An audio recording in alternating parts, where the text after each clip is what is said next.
Kayla was in the middle of designing a client's logo when her phone buzzed. Unknown number. She almost ignored it, but something made her swipe. "Hello?" The voice on the other end was bright. Too bright. "Kayla? Oh my God, you picked up." Kayla froze. That voice. It had been almost a year, but she'd know it anywhere. "Jasmine?" "Yes, girl, finally. Listen, I know this is out of the blue, but I'm getting married." There was a pause. Kayla didn't say anything. Her heart felt tight in her chest. Jasmine kept talking, like she didn't even notice the silence. "I know, crazy, right? I mean, after everything, I didn't think I'd ever settle down, but it's real this time, and I want you to be my maid of honor." Kayla sat completely still. Her hand, gripping the phone, started to shake. Images flashed in her mind. Her apartment last summer, the wine bottle on the coffee table, Jasmine crying on the couch, saying, "I didn't mean to. It just happened. We were drunk. It was one night." She'd confessed like she was sharing gossip, not the fact that she had slept with Terrell, Kayla's boyfriend, the man she'd been with for 4 years. That night, Kayla had said nothing. She just stood up, walked out of the room, and never looked back. Not at Jasmine, not at Terrell, not at the mess they left behind. And now, Jasmine was laughing on the phone like none of it ever happened. "You were always my ride or die," she said softly. "I want you standing next to me." Kayla still didn't answer. Her hand was cold. The room felt far away. "Kayla, you there?" She finally managed to speak. Just one word. "Who?" Jasmine giggled. "You'll never believe it. Tyrell." Silence again. Jasmine laughed, like it was a surprise twist in a rom-com. "Can you believe it? Life is wild, huh?" Kayla didn't respond. Not yes, not number, just silence. Because her body was still here in Atlanta, sitting at her desk. But her heart, it had just been ripped open all over again. Kayla and Jasmine had been friends since they were 10. Real friends. Best friends. More like sisters. They grew up in the same neighborhood, went to the same schools, shared everything. Sleepovers, secrets, bad haircuts, first crushes. Jasmine was loud, wild, the kind of girl everyone noticed. Kayla was quieter, softer, always just a step behind. But that's how it worked. Jasmine led, Kayla followed, and Kayla never minded. In high school, Jasmine used to say, "You're the calm in my crazy," and Kayla would laugh, because it was true. They balanced each other. Wherever Jasmine went, Kayla was there too. When Kayla met Terrell, it was at one of Jasmine's birthday dinners. Big group, noisy restaurant, Jasmine in the middle of everything. But Terrell sat beside Kayla. He talked to her the whole night, made her laugh, asked for her number before dessert. It was easy with Terrell at first. He was kind, smart, ambitious. Kayla fell hard. She thought maybe, just maybe, he was the one. 4 years, 4 whole years, holidays together, talked about kids, apartments, rings. Kayla had no reason not to trust him, no reason to think her best friend, the girl who used to paint her nails in the dark, would ever touch him. Then came that night, Jasmine on her couch, crying into her glass, red wine, tears, shaking hands. "I have to tell you something. I didn't mean to. I was drunk. It just happened. It was one night." Kayla had stared at her, not understanding. "What happened?" And Jasmine said it. It was Tyrell. The words didn't make sense at first. Couldn't, wouldn't. But then Jasmine kept talking, kept crying, and the more she explained, the less real it felt. Tyrell didn't even deny it, just said, "Yeah, it happened. I'm sorry you had to find out this way." No emotion, no shame, just facts. Kayla didn't scream, didn't cry. She stood up, grabbed her keys, and left. Just walked out of her own home like it wasn't hers anymore. She never spoke to either of them again. That was a year ago. Now, Kayla lived alone in a small apartment in Midtown Atlanta. She worked freelance from home, designing logos and websites, staying busy, staying quiet. She didn't go out much, didn't date, barely talked to anyone except her brother, Eli. Eli was her anchor, older by 3 years, protective to a fault. He checked in on her, brought her groceries sometimes, made her laugh when she forgot how. He was the only one who really knew how much it had broken her. So when Kayla told him about the phone call, about Jasmine, the wedding, the invite, he shook his head. "Are you seriously thinking about going?" he asked. Kayla shrugged. "I don't know." Eli looked at her hard. "You owe that girl nothing. Nothing." She knew he was right. She had no reason to go. No reason to dress up and smile and pretend everything was fine. No reason to watch Jasmine play happy bride in a dress Kayla might have worn one day. But still, something about Jasmine's voice on that call, the way she acted like nothing had happened, like Kayla should be grateful to be invited, like betrayal was just water under the bridge. It got under her skin. It made something inside her. The brunch was at some rooftop restaurant Kayla had never been to. Glass walls, gold accents, everything just a little too perfect. She walked in wearing a soft peach dress, something that said polite, not thrilled. She didn't know anyone except Jasmine and Terrell. Jasmine saw her first. She squealed, ran over in heels too high for noon, and hugged Kayla like they were still best friends. "You made it! I'm so glad! You look amazing!" Jasmine gushed. Kayla gave a tight smile. "Thanks." The other girls at the table were all stylish, loud, and clearly well-rehearsed in the art of fake friendliness. They sized Kayla up, smiled too wide, asked no real questions. Jasmine was at the center of everything, laughing like nothing in the world had ever touched her. Then came the moment Kayla had quietly been dreading. Jasmine clapped her hands.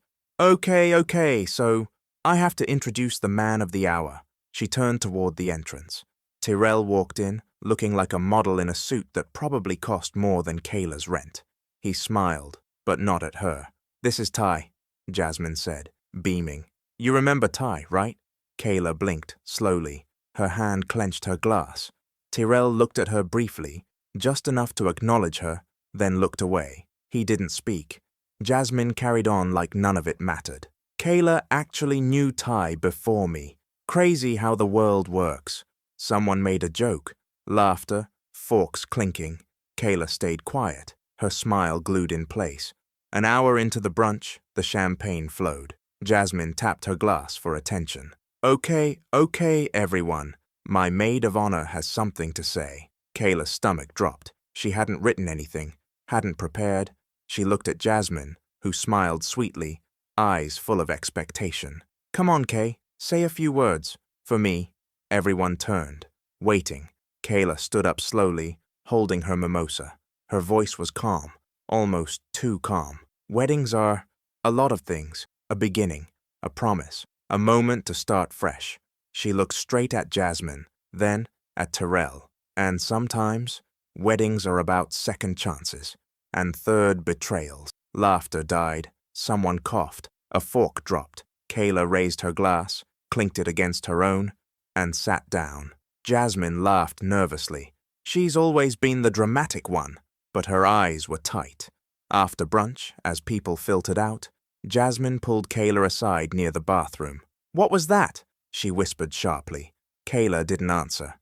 "I invited you because I wanted to make it right. You were my only family." Kayla met her eyes, said nothing. Jasmine looked like she might cry, then straightened. "You're going to be there for me, right?" Still, Kayla didn't answer. She left soon after, her heels clicking down the hallway too fast. That night, back at her apartment, she checked her phone. A text from a number she didn't recognize. "Carmen, bridesmaid. If you want the full story, ask Jasmine about Miami."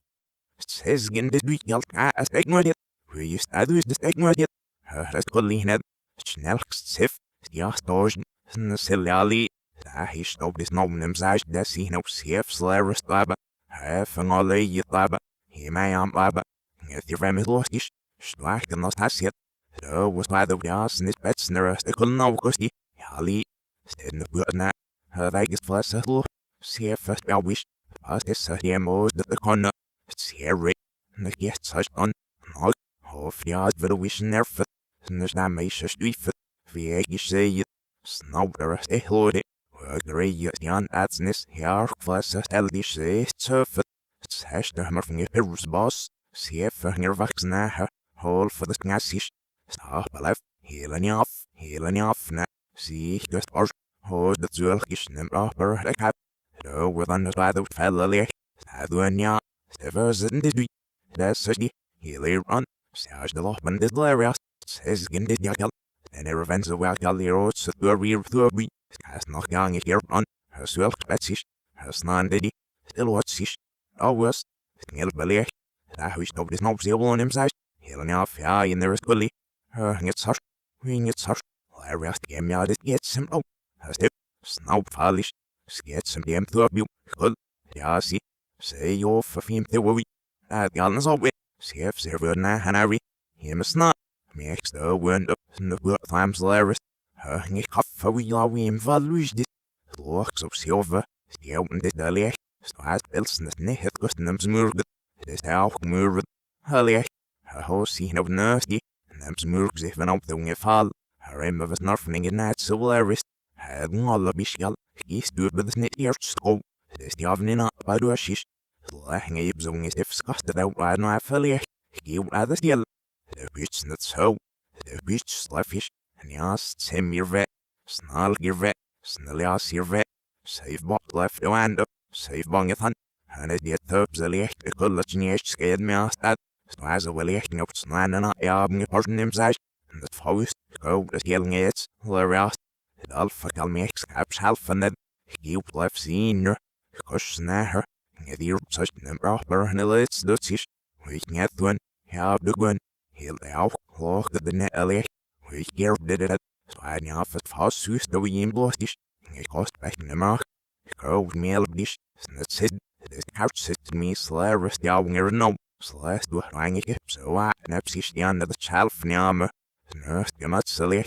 First you're serving airing in out, but we law where they get nipped it. So when the Venus all we may we're hilarious now. Her nerveux. We used the allish. So, for knock mallets. Nerves themselves so out. We you ended up.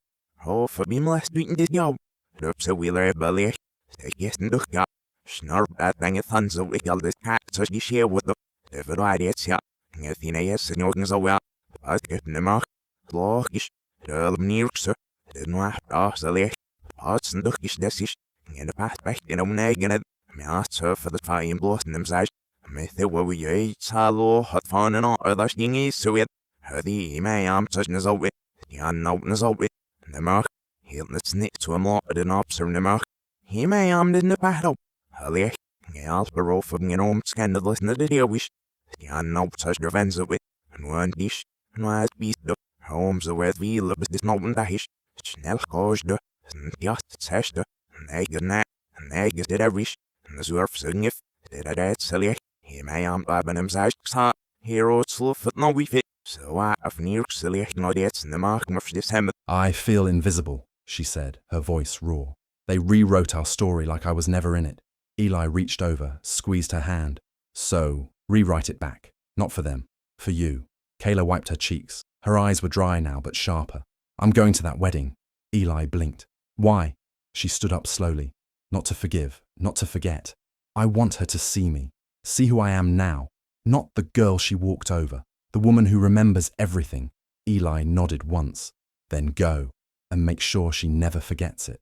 The ceremony had been beautiful. Kayla would give them that. The flowers were white and gold, the chairs perfectly aligned, the sky soft and pink as the sun dipped behind the trees. The venue overlooked a lake, the kind of place people booked a year in advance and paid extra for sunset views.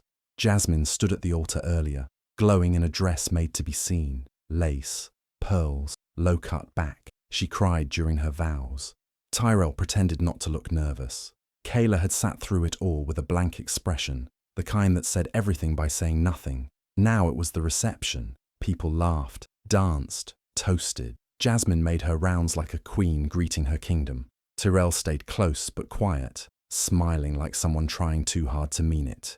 Then came the call for the maid of honor toast. Kayla rose from her seat slowly, taking the mic from the DJ. The room quieted. Phones came out. People were ready for the usual jokes, the heartfelt memories, the cute send-off. Kayla looked out at them, then looked at Jasmine, then at Tyrell. She took a slow breath. Some people say weddings are about love, she said softly. I think they're about truth. A quiet ripple moved through the room. Kayla kept going, calm, steady. Her voice didn't shake. I met Jasmine when we were 10.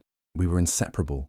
She knew everything about me. Every hope, every heartbreak, every dumb childhood dream. She was family, the sister I never had. She looked straight at Jasmine, who was frozen in place. And when I met Terrell, she introduced us. We fell in love, or at least I did.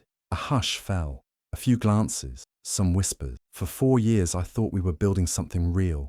I thought I was safe. I thought love meant loyalty. She paused, just long enough to feel the silence. But then Jasmine came to my apartment one night. She cried into her wine and said it was a mistake, just one night, that she was sorry, that it didn't mean anything. Jasmine's eyes widened. She stood up slowly. Kayla raised a hand. You had your turn. She turned back to the room. What she didn't say then was that it wasn't just one night. It was a year, a full year, behind my back, while I planned trips, bought gifts, built a future. They were building something else. People started murmuring. Tyrell shifted in his seat. She said she couldn't help it, that it just happened. But things like that don't just happen. You choose them, over and over. Kayla looked right at Tyrell. You chose her while I was loving you. She turned back to Jasmine, her voice low and sharp. And you chose him while calling me your sister. Gasps. A few audible, oh my gods. Someone knocked over a glass. Kayla's face stayed calm, too calm. Some vows are written on paper, she said. Others are written in who you choose to betray. She handed the mic back to the DJ and walked off the stage. Behind her, silent. Then Terrell stood up. And without a word, he walked out of the reception hall, just left. Jasmine stood frozen, her mouth open, face pale, tears welling fast. Then chaos. Jasmine's mother rushed toward Kayla, hissing something sharp. But Kayla didn't stop walking. Guests whispered. Phones buzzed. A bridesmaid gasped into her drink. Carmen just nodded slowly, eyes full of something like pride. And Kayla. She didn't look back. The morning after the wedding, Kayla woke up to a string of texts, some from numbers she didn't recognize. Bridesmaids, mutual friends, people who had witnessed the night unravel in slow motion. Some messages were supportive, some just said, wow. But one message stood out. Jasmine, why would you do that to me? Kayla stared at it for a moment, then typed her reply. Kayla, you did it to yourself. No exclamation, no curse, just the truth. There was no response after that. By the end of the week, word spread. The wedding was annulled. Officially, quietly. Tyrell vanished. No social media, no updates. Jasmine's Instagram went dark. Her perfect bridal photos never made it online. The hashtag she had plastered over every party banner, number sign Ty and Jazz Forever, was scrubbed. And Kayla started therapy the following Tuesday. The office smelled like sage and lavender. Her therapist's voice was soft but firm, like she didn't believe in pity, only honesty. The first few sessions were mostly silence. But slowly, Kayla started talking about trust, about silence, about how she felt like she had disappeared inside other people's stories. First Jasmine's, then Tyrell's. I gave them everything, she said once, and they gave each other everything else. Outside of therapy, she picked up her old paintbrushes again. Her apartment slowly filled with half-finished canvases. She didn't care if they were good. She just needed color again. Eli dropped by more often, sometimes just to sit on her couch and eat chips while she painted. Sometimes they talked. Sometimes they didn't have to. One night, Kayla got a text from Carmen. Carmen, that was the bravest thing I've seen. Kayla looked at the message, then typed her reply. Kayla, it wasn't brave. It was overdue. And she meant it. Because for too long, she'd let people rewrite her story, erase her from her own memories. Now, for the first time in a long time, the pen was back in her hand. It was a quiet Sunday. Rain tapped gently against the windows, soft and steady. Kayla sat cross-legged on the floor of her bedroom, an old shoebox of photos open beside her. She hadn't touched it in over a year. The pictures were mostly of her and Jasmine. Birthdays, sleepovers, high school prom, that beach trip after college. Their arms always around each other, smiles wide, eyes full of stories they thought would never end. She flipped through them slowly, one by one. Some she paused on, others she deleted without blinking. But then she found it. A worn, faded photo from when they were maybe 10. Both of them sitting on a porch step, legs dirty, juice boxes in hand, grinning like the world was only as big as their backyard. Kayla stared at it for a long time. Then in a voice barely louder than the rain, she whispered, I loved you, but I love me more. She didn't throw it away. She slid the photo gently back into the box, placed it in the drawer, and shut it softly. Then she stood up, walked to her canvas by the window and dipped her brush into a bright streak of yellow. Outside, the sky was starting to clear,